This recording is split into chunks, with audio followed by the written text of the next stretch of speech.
Hello friends, आज मैं आ गया हूँ एक नए वीडियो के साथ। जो आज का टॉपिक है वो है नाउन्स। चलिए हम लोग स्टार्ट करते हैं। इसमें आपको बताऊंगा मैं kind of noun, gender and number.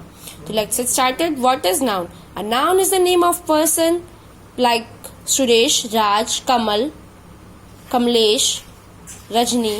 A place like Mumbai, Delhi, Rajasthan.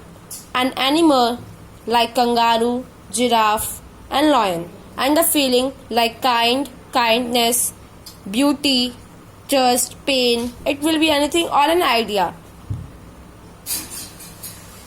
Kind. Now I will tell you kinds of noun. Kind can be classified into 5 kinds. First, proper noun. Second, common noun. Third, collective noun. Fourth, abstract noun. And fifth is material noun. So, I will tell this first. Proper noun always begin with a capital letter. जो proper noun होता है वो always begin होता है capital letter से, और उसमें हम लोग यूज नहीं करते हैं a and the proper noun के पहले। सबसे पहले हम लोग पढ़ते हैं proper noun क्या होता है। The name of a particular person, place, monument or building is called a proper noun. Like Mumbai, Nightingale and Florence, however bridge. Okay, so I will tell in Hindi this meaning. The जो name होता है एक particular मतलब एक person का, जैसे Suresh, Kamlesh, Rajan. And place like Delhi, Mumbai, Rajasthan, Patna, Bihar. And monuments means like the building that is very famous, like it may be anything that Taj Mahal, Red Fort, and building also like OYO hotel, and it's called the proper noun. It's called, उसको हम लोग बोलते हैं proper noun. उसका example कुछ भी हो सकता है, मैंने आपको बताया एक दो एग्जाम्पल। तो अब सेकंड पे आते हैं, वो है क्या है? Common noun. The name of a person, place और building in general is called the common noun. For example man, city, monument. Okay, अब देखिए जो पर्सन होता है, name of the person, place और बिल्डिंग। कोई पर्सन का नेम, कोई प्लेस और बिल्डिंग जनरल में means we are telling, not telling the name of the, like school also. If the school we only say this is a very popular school, we don't use the name of the school, I don't say the name of the school. And like person, he is a girl, he is a boy, I don't said his name like Rajan, Kamlesh. We know that he is a boy and he is a girl. Like city also, I haven't tell that which city it is. Okay, so it is common noun that we use in journal. The name is used for collective, people, animals, bird or object is called a collective noun. जो name होता है used collection के लिए, कोई collection हो, जैसे people की, animals की, बर्ड्स की, ऑब्जेक्ट्स की, उसको हम लोग कहते हैं कलेक्टिव नाउन। जैसे flock, herd, family. Family means where people live together. Herd, a group of people also, animals also, bird also. Okay, so we start with abstract noun. The name of an idea, a concept, a state of being, feeling is called an abstract noun. I am telling in the very simplest way. The name of an idea and feeling means any feeling, that very strong feeling like beauty, pain, kindness. Okay, कोई बहुत strong feeling हो उसको हम लोग कहते हैं abstract noun. कोई idea हो सकता है। The name of the substance or matter which a thing is made called a material noun. एक नेम जो होता है सब्सटेंस का और मैटर जो बना रहता है किसी चीज से, उसको हम लोग कहते हैं मटेरियल नाउन। जैसे silver, wood, paper. Paper is made with tree, wood tree, silver it made be many matters. Okay, तो ये जो है यही बनता है।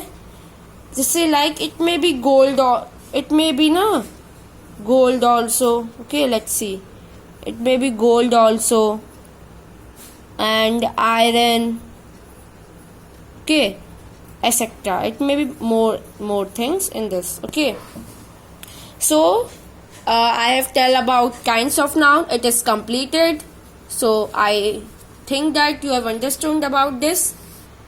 Now I will come to gender. Okay, let's start. So I have opened the page of gender. Then we start what is gender. Then we solve some exercises of gender and the nouns. So start this. There are 4 genders in English language. 4 gender होते हैं English language में, जैसे first masculine, feminine, common and neuter. Means there are 4 kinds like masculine, feminine, common and neuter gender. First we will read this. Words of the feminine gender like actress or poetess are used left often these days. Instead the usage of noun and common gender is preferred. जो word है feminine gender के like actress और poet वो बहुत कम use हो रहे हैं इस डेज में. तो इंस्टेड फॉर हम लोग यूज करें नाउन्स, कॉमन जेंडर जो प्रेफर करता है. So I first what is masculine noun. The noun are said to be in muscular gender if they are refers to male. For example, grandfather, uncle, tiger, peacock, and it may be boy. Okay. So, जो any man person, he is a male. Like grandfather, वो male है, उसको हम लोग muscular कहेंगे. वो क्या है? Muscular gender है, means वो male है. बहुत easy है. M से मेल, ओके, MALE मेल. सो नाउन जो होता है वो मेल जिसपे रिफर करता है उसको बोलते हैं masculine noun gender. So noun are said to be in feminine gender if they are refers to female. और जो नाउन होता है जो सेड होता है फेमिनिन जेंडर वो रिफर्स करता है किससे? फीमेल. F से फीमेल और F से फेमिनिन. ये बहुत अच्छा है, इससे हम लोग समझ भी सकते हैं. M से मेल और M से मैस्कुलिन. F से feminine and F से female. For example, grandmother, aunt, tigress, peahen, and it may be girl also. Okay. So, what is common gender? Nouns of the common gender denotes both the masculine and feminine gender. जो noun होता है common gender वो denote करता है दोनों को, masculine और feminine.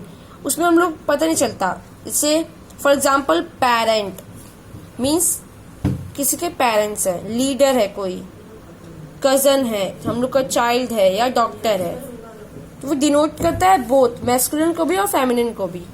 Nouns of the neuter gender are neither of the masculine gender not the feminine gender. जो न्यूटर जेंडर होता है ना तो वो मैस्कुलिन जेंडर होता है और ना तो वो फेमिनिन जेंडर होता है. जैसे table, it's like non living thing. Okay, table, book, torch, pen, like this. And it may be table, colors, pen, copy, pencil. It may be anything in the neuter gender. There is also nouns. Nouns of the neuter gender are usually non-living things. I said ना that जो noun होते हैं neuter gender के वो usually होते हैं non-living things. So let's solve one exercise related to it. Then we go through the numbers. So let's start. Practice. First we'll start from this. It is very interesting exercise. I will tell you. Okay, let's start. This practice. Circle the correct words and complete the sentences. We have to circle the words and make complete this sentence. Like politics is are in his blood. Politics जो होता है, politics is are तो होगा नहीं, singular है, politics is होगा. Okay, my trousers are too tight. मेरे जो ट्राउजर्स हैं वो एक ट्राउजर नहीं होगा, ट्राउजर्स वो बहुत टाइट हैं. I bought 3 dozen mango. मैंने बॉट किए हैं 3 dozens, not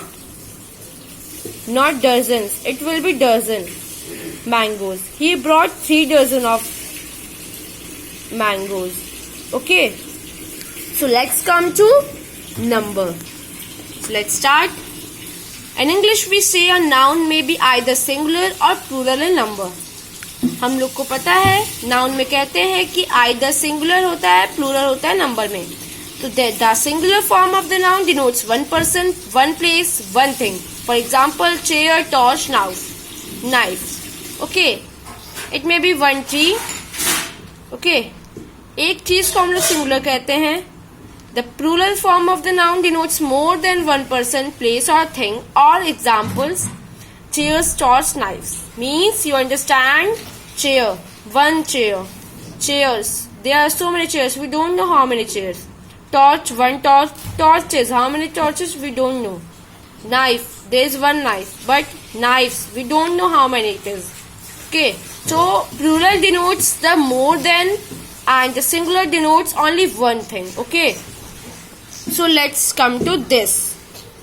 It is, you have know that what is this? Noun are classified as countable और uncountable. Okay, जो noun है वो classify होता है countable में और uncountable में.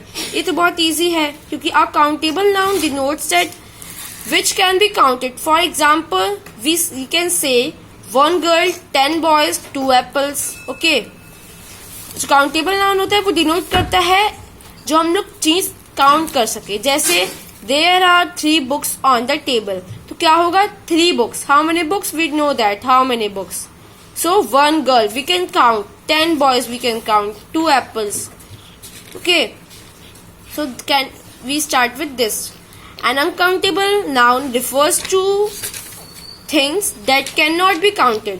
अनकाउंटेबल नाउन वो होते हैं जो काउंट नहीं हो सकते. जैसे news, that news can counted? No.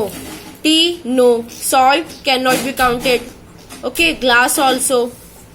We do not use a और एन विथ काउंटेबल नाउन. हम लोग ए और एन यूज नहीं करते हैं अनकाउंटेबल नाउन के पहले.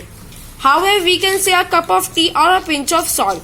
आप एक पिंच, छोटे सी चुटकी भर नमक और अ कप ऑफ टी, एक कप ऑफ मतलब एक कप रहेगी टी. तो आई होप आपको ये जो मैंने बताया वो आपको ये समझ आया होगा. तो मिलते हैं आपसे नेक्स्ट